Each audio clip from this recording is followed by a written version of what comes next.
afternoon, everyone. I think this is the last panel of the day. We're going to try to make it as interesting and animated as possible for all of you. I'd like to introduce myself. My name is Talia Rafaeli. I am a general partner at a venture capital fund by the name of Kompas. We are a European venture capital fund based in Copenhagen, Denmark, with offices throughout Europe and Israel. We invest in early stage companies in basically global opportunities in three main domains. One of them is decarbonization of hard-to-abate technologies sectors. Essentially what this panel is about. Another area is business resilience, which is essentially software opportunities for all of the challenges that companies are facing, anywhere from climate change to supply chain disruptions, et cetera. And the third is productivity. So we invest also across the spectrum of production and manufacturing, robotics, and AI. I am joined by three lovely ladies, so we are an all-ladies panel, talking about a very, very difficult topic, so this is kind of cool. I will let each of the panelists introduce herself. Nice to say that, herself. And basically, and then we will go into a series of questions. We have two representatives from the investment community, which is myself and Liat, and two representatives from the startup community, Batchen and Inbal. So I think it'll be a great discussion. So I will turn it over to Inbal to introduce herself. Hi, everybody. My name is Inbal Kantor. I'm a VP Business Development in the deep tech sector, which is, as we all know, very interesting. And I will represent today Airovation Technologies and their solution. Hi, everyone. Liat Sverdlov, a partner at OurCrowd, focusing on climate tech. OurCrowd, to those who don't know, is a very active investor in Israel, but also globally. The LPs who invest through us are family offices and private investors from all over the world, 195 countries, all accredited. And we've invested to date in over 450 companies, over 50 funds. And we do other things today, also debt and other alternative assets. OurCrowd has a very strong focus on climate tech. I think 15 to 20% of our portfolio ranges between food tech, ag tech, energy, sustainable materials, and more. So pleasure to be here. Hi everyone, my name is Batchen Hershkovitz Ben Simon. I'm the Chief Business Officer at Elius. Elius is a startup company that basically on Earth produce green steel, green iron, and we also have our space project, which is maybe more attractive for some of you, in which we are producing oxygen from the lunar soil. About myself, in the last 10 years, worked for many different startups, included one that I founded, most of them from the automotive industry, so this new climate environment is pretty new for me. Nice to have you.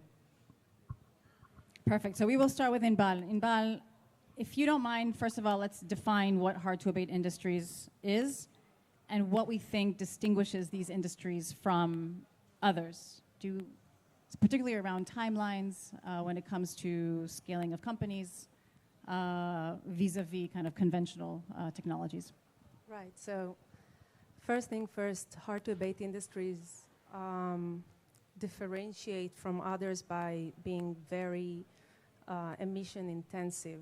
So it's not only that they requires a lot of heat for their process, because as some people told me today, you know, there is already a solution I heard for oven that is using electricity and it will be great and that will reduce the emissions. And the answer is yes, that is great. However, it is not enough for the hard-to-abate industries because those industries also have emissions coming out from the processes themselves, from the chemistry. So we are talking about industries such as the glass, cement, steel industries, and there we will still need technologies to deal with those emissions. And this is exactly what Airovation Technologies is looking at, developing and already have active collaborations with many companies about, which is carbon capture, and specifically for Airovation, they are also doing utilization of this carbon capture into materials that can later on be used as raw materials in other industries. Now, another huge difference with the hard-to-abate industries, most of them are very, what we will call old industries corporations. So they are very big, very heavy, very traditional. They have multi-annual plans, work plans, which means that it makes it harder for them to adopt technology, especially from early stage companies that are normally very concerned. They will be more conservative about it, and it makes it hard, especially with the carbon capture, which is still relatively new technology that need the support of those industries. So it makes the timeline grow much longer than comparing to other industries. And we talk a lot about unit economics. Years. We talk like 3-5 years, something. Exactly.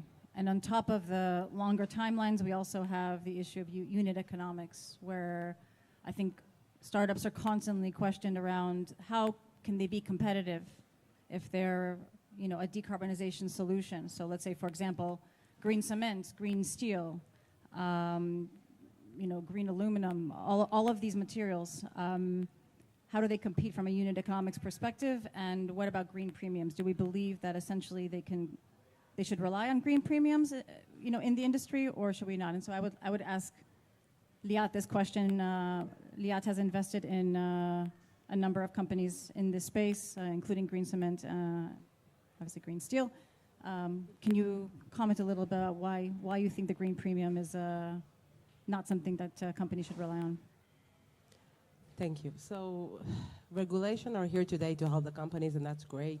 I mean, when we talk about green premium, we talk about regulation, helping companies, taxing companies for emissions and so on.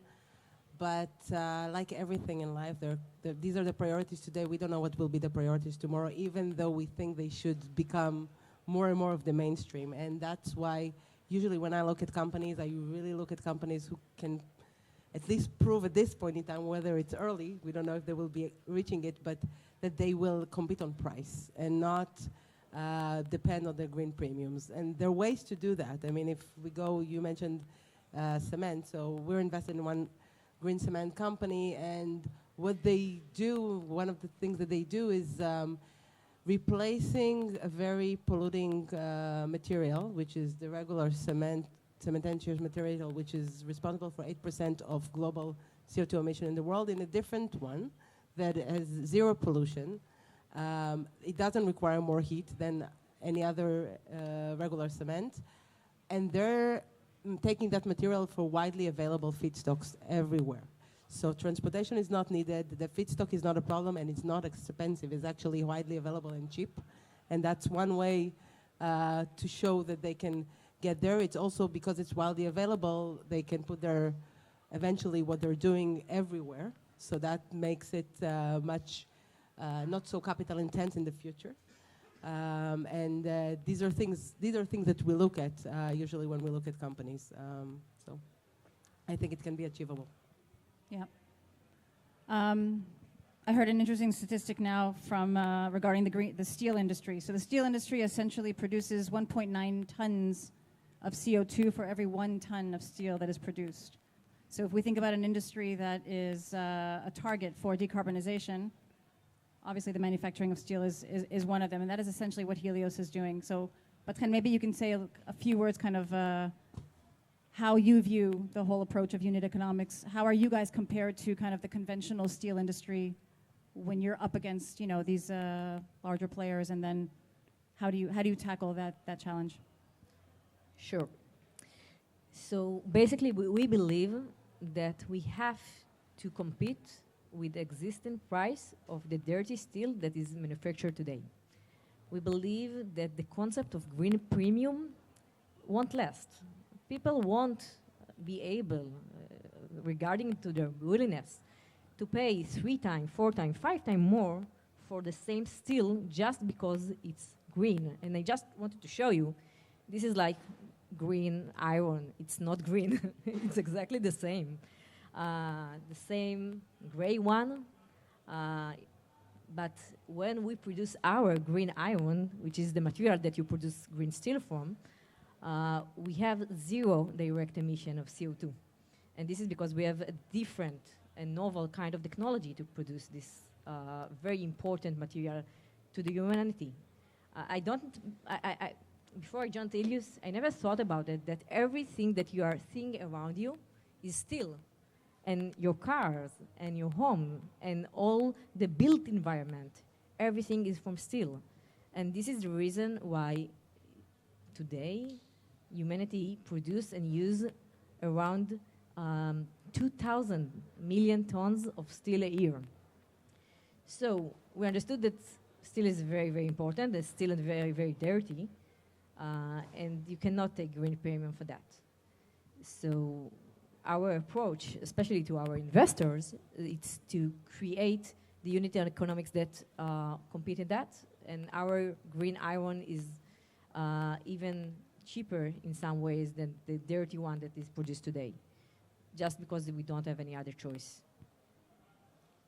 I think my take on this is that I think that eventually it's not going to be, that green materials are going to be just 3x more expensive, and that's how the world is going to look at it. I think in the future, and Liat, you and I talked about this yesterday, I think that in the future, the companies that are going to be purchasing these materials are going to feel significant shareholder pressure on the amount of pollution as a result of the supply chain, right? So if they're buying conventional steel or whatever material it is, and it's not green, then eventually they're going to feel it in their share price and from their shareholders. There's going to be pressure from other areas. So it's not going to be this view of, let's just go with the cheaper solution because it just makes more sense for us. There's going to be consequences. This is a very sad story, and this is the story of our living on this planet. Some companies that will have this kind of regulation will understand that they cannot make any profit, and you will see that in the United States, in Europe, they will just stop to manufacture steel. And they will produce this steel in places that the regulation maybe is a little bit less, let's say, caring for the environment. And although there is a lot of new trends regarding to the carbon markets with the new regulation and the tariffs, companies won't be able just to lose money, and the government won't be able just to fund them all the time. So in the end, I can tell you that 3 months ago, we attended a conference in Germany, and there they presented their decarbonization goals to 2030, 2035, and 2040. And the basic idea here is that they want to reduce the cut 30% of the CO2 emissions by 2030, 50% by 2035, and to get to 0% of CO2 emissions by 2050. But there is no technology that can support this. So when you are talking with the expert, they will tell you, it's not going to be 2030, it will be 2040. And this is like the greenwash that we are all experiencing. We will just take the goals and we'll put it a little further in the roadmap. We'll put it further in the roadmap, but I still think the supply chain issue is going to, I think in the end, we're all connected, right? So even if you are offshoring manufacturing to China, which is happening today. Ultimately, the supply chain regulation will also take into effect. I'm not saying that it's all rosy, but so it's not that easy, I think, just to So they will, for my really humble opinion, right? I just cannot see how they're going to connect the dots. There is no enough technologies that can meet the decarbonization's goal that soon. No, there I agree. I agree.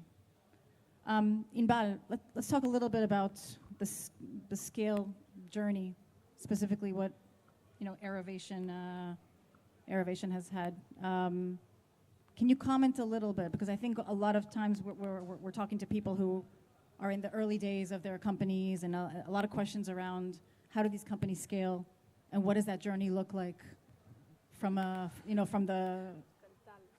from the startup perspective. I know from the investor perspective what it looks like. No, from the startup perspective, yeah, it can be challenging. The thing is, so with the carbon capture industry, some of them are saying, okay, we just capture carbon dioxide.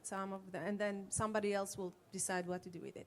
However, Airovation Technologies, what they are doing is not only capturing the carbon, but also converting it into other raw materials, as I mentioned.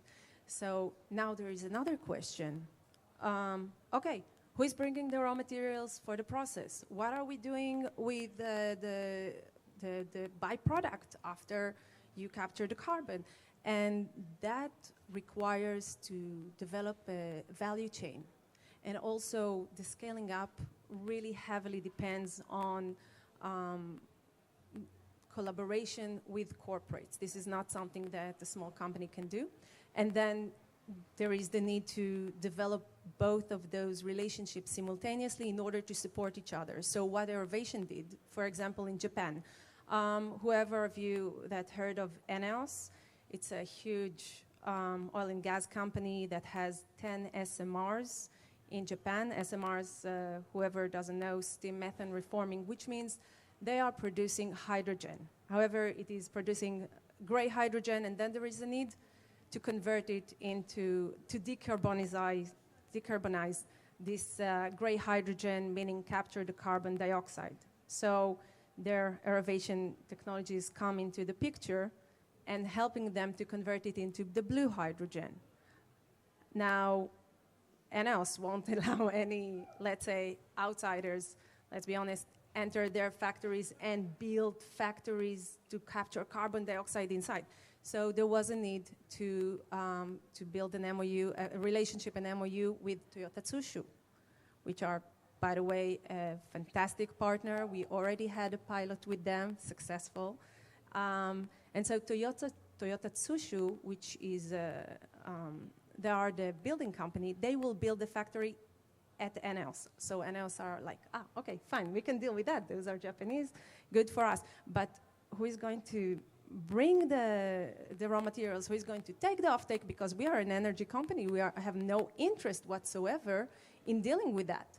And so we built another collaboration with Marubani, and this is their specialty. And they know exactly where they want to bring the raw material from, and they know exactly who they are going to sell the byproduct to, and that completes the whole chain. But there is a need for the little startup still to bring all those companies together to work on the same project.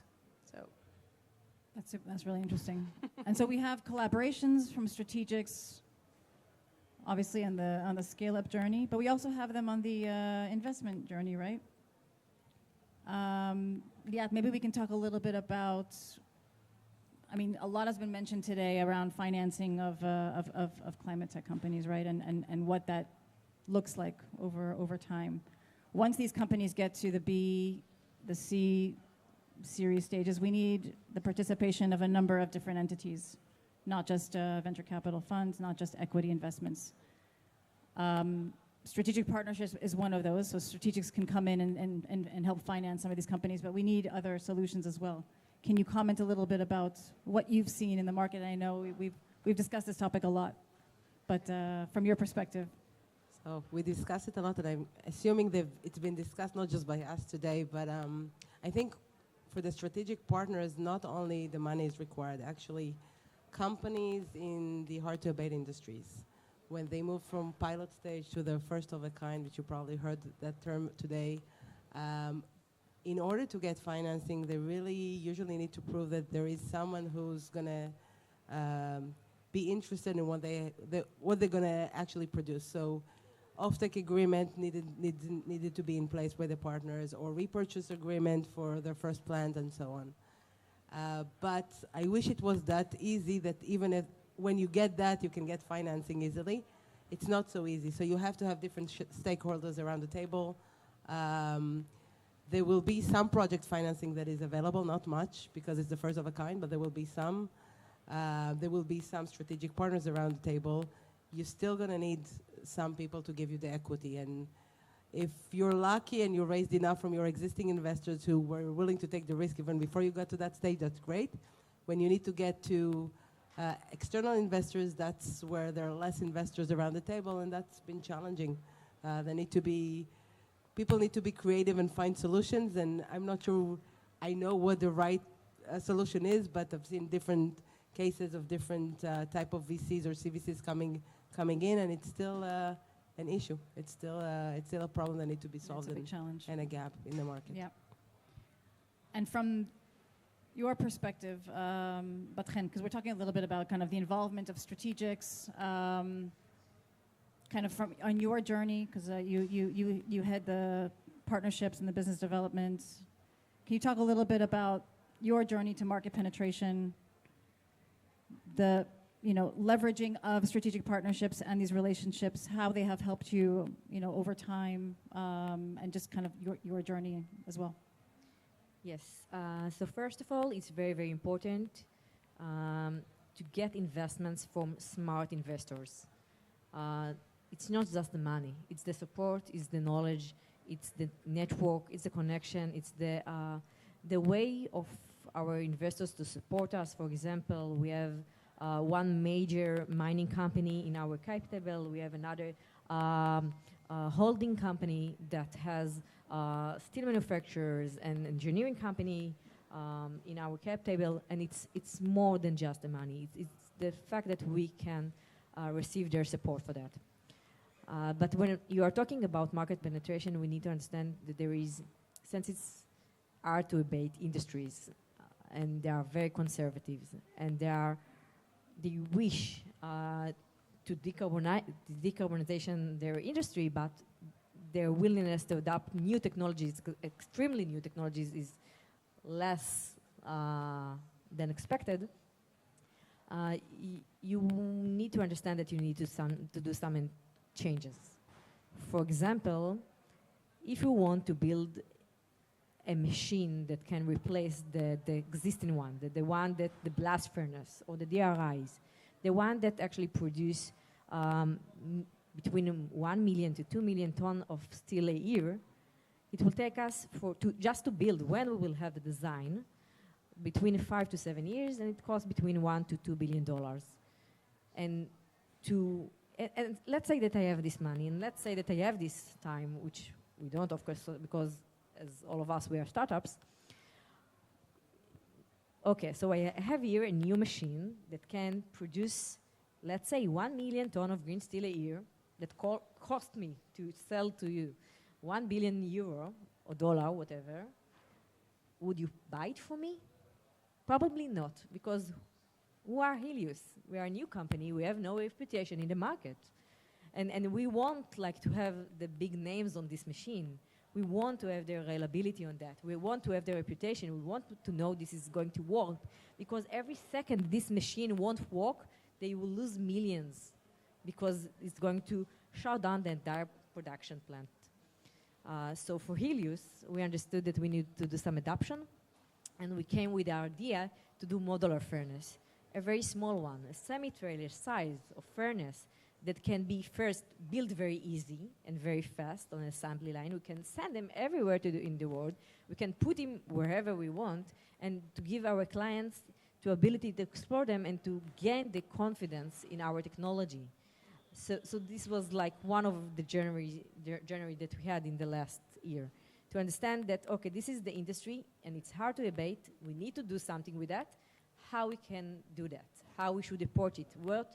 What are the pain points of the industry that we need to answer in order to receive their willingness to buy or to get this machine? So this was one of the adoptions that we just made. That's really interesting. And obviously in the world of hard-to-abate industries, the topic of regulation is always front and center into the discussion. And I think as companies, when we think about scale, we think about our target markets, we need to look at the different regulatory environments of the different countries and different governments. And I'm just curious, and this is a question I guess we haven't talked about before, but this is for both Inbal and Batchen. because you were both on the strategic partnerships and the business development angle, when we look at target markets, when we look at our target customers, how much are we thinking in terms of, are they ready for our technologies because of regulation? How do you think about target markets in general? Like when you think about, the Far East versus North America versus Europe, how do you approach that thought? Is it regulatory, or is it really just more micro on the potential customer angle? With the carbon capture, the regulation really drives this sector, I have to admit. So we will look, the go-to-market strategy will rely heavily, first of all, territory-wise, like if you're talking about Europe, if you're talking about the US, and if you're talking about Japan, each territory, what drives it? If it's penalties, if those are incentives, if this is just the government saying that they are expecting, and in some countries that's all it takes. So, and then there will be a deeper dive into how that translates into the money that those companies, to the corporate incentives. If it's penalties, okay, how much does it worth for you? If you get incentives in the US, okay, so how would that look for you? And as I said, in Japan, for example, it's not a matter at this point of penalties or incentives. It's just the culture. This is the expectation of the government, hence they will align accordingly. Probably later on there will be penalties as well, but definitely with the carbon capture, the regulation is what pushes this whole industry more than any awareness or goodwill. That's the honest. And Batchen, you guys talked to a number of large steel manufacturers across the world, engineering companies. How much do you feel that it's regulation that's driving the demand for your market? Yeah, and mining companies as well. This is another very significant part of our value chain. So from one hand, we have the mining companies, and the other one, we have the steel manufacturers, and we are in the middle. So it's really interesting. So first of all, we are going for where we can find the raw materials. And the biggest one is Australia and Brazil. There is less regulation than in the United States and Europe. Although Australia is starting to understand the importance of this kind of regulation, today they are doing something, I don't want to use the word funny, but in Australia there is the biggest resource of iron ore. Around 60% of the iron ore in the world is from Australia, and they are mine it from Australia, ship it to China, produce the steel in China, and then send it back to Australia. Because if you are, all the gray clouds from China is not going to the same atmosphere. So Australia is starting to understand the importance of that, and also starting to understand the importance of industry and internal industry that today they just don't have. And so it's another kind of regulation. It's like to understanding they need to create new places to work and to create new industry. And we found that the Australian government is putting a lot of effort there. And there is also another aspect of regulation, which is IP. We can easily work in a lot of countries, but when you are working there, you can actually putting our IP in high risk. So we decided to pass on these opportunities for the first pilot plants. So today I think our first go-to markets is the United States and Australia. And we are looking for the path of the least resistance. The places that our work there will be the easiest. They have the need, they have the economy, they have the facilities, and they are eager to find green technologies to adopt there. Great.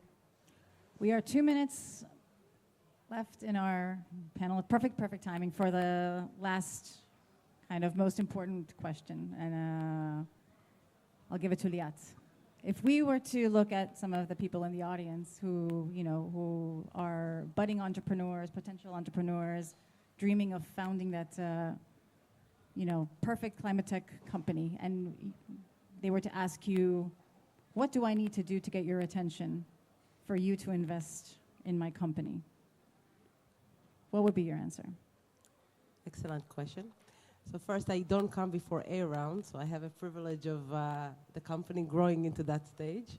But what I would like to see at that stage, first an understanding by the team, and ideally they have the capabilities, but also looking to acquire it if they don't, understanding that they need to understand the end client. They need to have the expertise to understand the end client, because in order to succeed in these type of industries, they're hard to abate, you need to have good access and understanding of potential partners, potential customers, and to speak their language and know where you come in their value chain. You also need to understand that it's going to take a while, and you'll need to approach different type of financing vehicles, so you should be open to that.